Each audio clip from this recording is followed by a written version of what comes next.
বন্ধুরা welcome back. Hi friends, welcome back to my channel. না, আজকে ভিডিওটা হিন্দিতে হবে না, আজকে ভিডিওটা হবে কমপ্লিটলি বাংলাতে। কারণ আজকে ভিডিওটার বিষয়টাই এমন, আজ আমি পয়লা বৈশাখ স্পেশাল একটা লুক করতে চলেছি। তোমরা প্রচুর রিকোয়েস্ট করেছো আমাকে পয়লা বৈশাখের জন্য লুক করার জন্য। সো ফাইনালি আমি ভেবেই নিলাম আজকে লুকটা শেয়ার করেই দিই। তো আমি পয়লা বৈশাখের জন্য এই লুকটা স্পেশালি ক্রিয়েট করেছি, তোমরা দেখতেই পাচ্ছ। মানে আমি বলতে পারবো না, এত সফট বিউটিফুল লুক লাগছে, আমার নিজেরই ভীষণ ভালো লাগছে। তো যদি তোমরা জানতে চাও এই লুকটা আমি কিভাবে ক্রিয়েট করেছি, তো ভিডিওটাকে আগে দেখতে থাকো। কিন্তু ভিডিওতে যাওয়ার আগে যদি তোমরা প্রথমবার আমার চ্যানেল ভিজিট করে থাকো, তাহলে অবশ্যই আমার চ্যানেলকে সাবস্ক্রাইব করে নিও আর ভিডিওটাকে একটা বড় সড়ো থামস আপ দিয়ে দিও। তাহলে চলো এবার দেখিনি এই লুকটা আমি কিভাবে। সবার প্রথমে আমি স্টার্ট করছি সানস্ক্রিন দিয়ে। আমি ইউজ করছি আমার favourite sunscreen Neutrogena dry touch block, যেটা আমি পুরোপুরি শেষই করে ফেলেছি প্রায়, তোমরা দেখতে পাচ্ছ।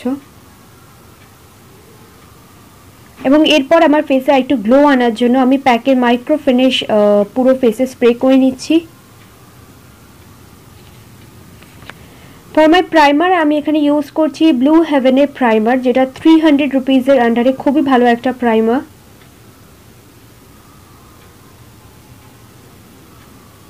এবার আমার ফেসে আরেকটু গ্লো আনার জন্য আমি মেকআপ রেভলিউশনের লিকুইড ইলুমিনেটর ইউজ করে নিচ্ছি। এই শেডটা আমার এখন মনে নেই, ডিসক্রিপশন বক্স চেক করলে তোমরা পেয়ে যাবে। এটা আজ আমি শুধু হাইয়েস্ট পয়েন্টেই না, পুরো ফেসে ভালো করে ব্লেন্ড করে নেব। এবার এটাকে আরও বেশি ইন্টেন্সিফাই করার জন্য আমি এর ওপর আমার সেটিং স্প্রেটাকে আরেকবার অ্যাপ্লাই করে নিচ্ছি। আজ আমি কোনো ফাউন্ডেশন ইউজ করছি না, ডিরেক্টলি আমার কনসিলার ইউজ করছি। এটা হচ্ছে ওয়েট অ্যান্ড ওয়াইল্ডের photo focus concealer in the shade medium tawny, যেটা আমার খুব ভালো একটা শেড আমার স্কিন টোনের জন্য, এবং এটা গোল্ডেন আন্ডারটোন। তো এটাই আজকে আমি একটু বেশি করে অ্যাপ্লাই করে নিচ্ছি। কোনো আলাদা রকম বেস আমি অ্যাপ্লাই করব না, কারণ পয়লা বৈশাখে খুব একটা আমরা ফুল ফেস মেকআপ করি না, তাই তো।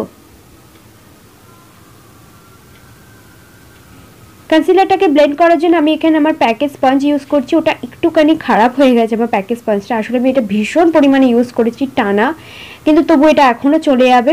তো আমি এটা খুব ভালোভাবে নিজের ফেসে ব্লেন্ড করে নেবো, একদম যেন মনে না হয় যে আমি একটা কিছু অ্যাপ্লাই করেছি। তার জন্য সবথেকে ইম্পর্টেন্ট হচ্ছে ব্লেন্ডিং।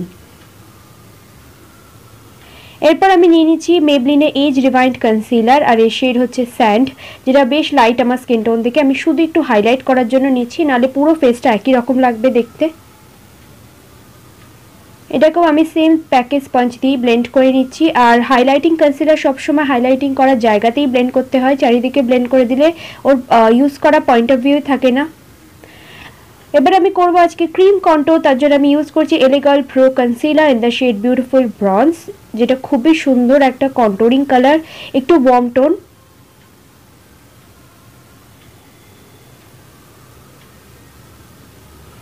খুব ভালো করে কন্ট্রোলিংকে ব্লেন্ড করতে হবে যাতে ওটা সিমলেস লাগে। সরি, এখানে আমার প্যালেটটা সামনে চলে এসেছে।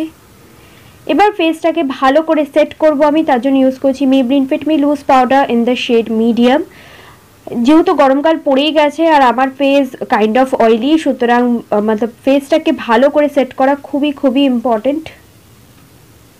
আমি একটু বেশি করেই এখানে পাউডার নিচ্ছি। এরপর আমি পুরো পাউডারটাকে ভালোভাবে পুরো ফেসে ব্লেন্ড করে দেবো, তার জন্য আমি একটা বড় ব্রাশ ইউজ করছি। আজকে আমার ফেসকে কন্ট্রোল অ্যান্ড ব্লাশ অনের জন্য আমি এই প্যালেটটা ইউজ করে নিচ্ছি। এটা হচ্ছে এলে গার্লের গ্লো প্যালেট, লিঙ্ক তোমরা ডিসক্রিপশন বক্সে পেয়ে যাবে। এর থেকে ব্রঞ্জার শেডটা নিয়ে আমি পুরো ফেসকে ভালোভাবে ব্রঞ্জ করে নেবো। আমার ব্রঞ্জিং ভীষণ ভালো লাগে, তোমরা যদি না চাও অবশ্যই তোমরা ব্লাশ অনও করতে পারো, তাতেও খুবই ভালো লাগবে, বাট ব্রঞ্জার আমার কাছে মাস্ট।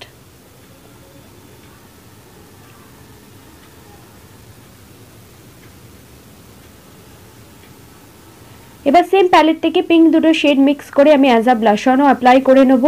এর জন্য আমি আজকে স্ট্রিপলিং ব্রাশ ইউজ করছি, যাতে একটু হালকাভাবে আসে ব্লাশ অনটা। অ্যাকচুয়ালি পয়লা বৈশাখের লুকটা ডে টাইম লুকই হয়, সুতরাং একটু হালকা মেকআপ হলেই বেটার লাগে। হাইলাইটারের জন্য আমি আজকে এই প্যালেটটা ইউজ করে নেব। এটা হচ্ছে ইন কালারের shimmer brick in the shade radiant, যেটা খুবই ব্যাম হাইলাইটার, খুব হালকাতে ইউজ করতে হবে। আমি প্রথমে একটু বেশি নিয়ে ফেলেছিলাম, কিন্তু তোমরা দেখছো একবার নিয়ে পুরো ফেসে করেও নিলাম, বারবার ডিপ করছি না আমি।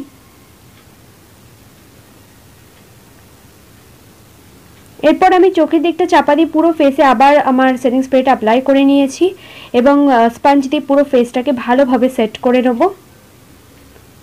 আমি আইব্রোসটাকে অফলাইনে ফিল করে নিয়েছি। এবার আমি করব আমার আই মেকআপ। তার জন্য আমি এলে কালার নিয়ন প্যালেট ইউজ করছি। এর থেকে অরেঞ্জ শেডটাকে নিয়ে আমি পুরো আমার ক্রিজে অ্যাপ্লাই করে নেব। আমি যে ব্রাশেসগুলো ইউজ করি অ্যাকচুয়ালি সেগুলো র্যান্ডাম হয়, এই জন্যই আমি তার লিঙ্ক বা কোনো রকম নাম বলতে পারি না। যখন আমি কোনো নাম্বারড ব্রাশেস বা কোনো পার্টিকুলার ব্র্যান্ড ইউজ করব তখন অবশ্যই আমি মেনশন করব।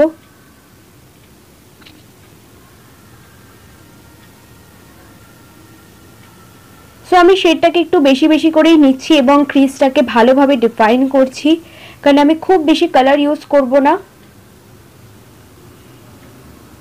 এরপর আমি সেম হাইলাইটিং প্যালেটটাকে নিচ্ছি, এ থেকে গোল্ডেন শেডটাকে আমার ফিঙ্গার টিপসের সাথে নিয়ে আমার পুরো আইলিডের উপর অ্যাপ্লাই করে নেব।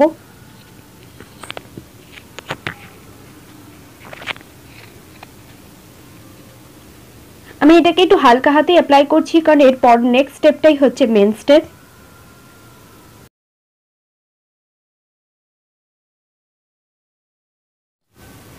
এরপর আমি আবার একটু ক্রিজ কালারটাকে নিয়ে আর একটু বেশি ওটাকে ইন্টেন্সিফাই করে দিচ্ছি। And now final step, and আজকের পুরো লুকটার মধ্যে যেটা আমার মনে হয় স্টার প্রোডাক্ট, এটা হচ্ছে নিকাকের গ্লিটার, লিকুইড গ্লিটার, এবং এর শেড লিঙ্ক সমস্ত কিছু তোমরা ডিসক্রিপশন বক্সে পেয়ে যাবে। ভীষণই ভালো গ্লিটার গাইস, তোমরা ট্রাই করতে পারো। আই থিঙ্ক এটা 300 টাকার ভিতরেই আমি পেয়ে গেছিলাম, নাইকার থেকে নিয়েছি আমি রিসেন্টলি। খুবই ভালো এবং লং লাস্টিং অ্যান্ড অলসো খুব তাড়াতাড়ি ড্রাই হয়ে যায়। যতক্ষণ গ্লিটারটা ড্রাই হচ্ছে ততক্ষণ আমি আমার লোয়ার ল্যাশ লাইনে সেম অরেঞ্জ কালারের আইশ্যাডোটাকে অ্যাপ্লাই করে নিচ্ছি। আর আমি একটা ফ্ল্যাট ব্রাশ ইউজ করছি এর জন্য। আমি আজকে স্মাজার ব্রাশ ইউজ করছি না, আমি একটু হালকাই চাই লোয়ার ল্যাশ লাইনটা। এরপর আমি লিপস্টিক অ্যাপ্লাই করে নিচ্ছি। আমার লিপস্টিক নিয়ে আমি ভীষণ কনফিউজ ছিলাম, কারণ আমার আই লুকে আমি একটু অরেঞ্জ টোন ইউজ করেছি, তার সাথে এই রেড টোনটা একদম যাচ্ছিল না। এটা হচ্ছে নাইকার আলট্রা ম্যাট শেড, আমি ভুলে গেছি, সরি। তোমরা প্লিজ ডিসক্রিপশন বক্স চেক করে নিও। খুবই রেডিশ ছিল কালারটা, সেই জন্য এটাকে একটু ওয়ার্ম টোন বানানোর জন্য আমি আমার মেবলিনের super stay in the shade fighter শেডটাকে ইউজ করছি, যেটা খুবই ওয়ার্ম টোন ব্রাউন কালার। এবং তোমরা দেখছো কিভাবে কালারটা আস্তে আস্তে চেঞ্জ হয়ে যাচ্ছে, এবং এই কালারটা আমার লুকের সাথে একদম পারফেক্টলি যাচ্ছে। নাও আমার আই লুকটা যে আমি খুবই বেসিক রাখতে চেয়েছি, তাই ওটাকে আরেকটু বেশি সিম্পল অ্যান্ড সোবার বানানোর জন্য আমি এখানে নিউড কাজল ইউজ করছি। এটা হচ্ছে ওয়েট অ্যান্ড ওয়াইল্ডের kajal in the shade calling your বাফ।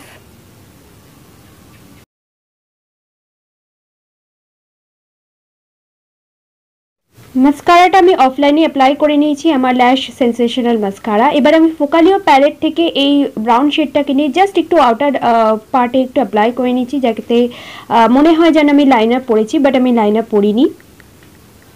লুকটাকে finish করার জন্য আমি এটা টিপ পরে নেবো। এবার আমি আমার ড্রেস এবং একটু জুয়েলারি পরে নিয়েছি, যেটা আমি পয়লা বৈশাখের দিন পরবো।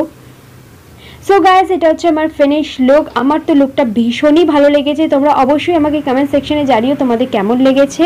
এটা খুবই সিম্পল সোবার বাট যথেষ্ট হাইলাইটেড লুক। তোমরা করলে কিন্তু সবাই তোমাদের দিকে দেখবে। এবং শুভ নববর্ষ সকলকে আমার তরফ থেকে। Tata, bye bye, love you all.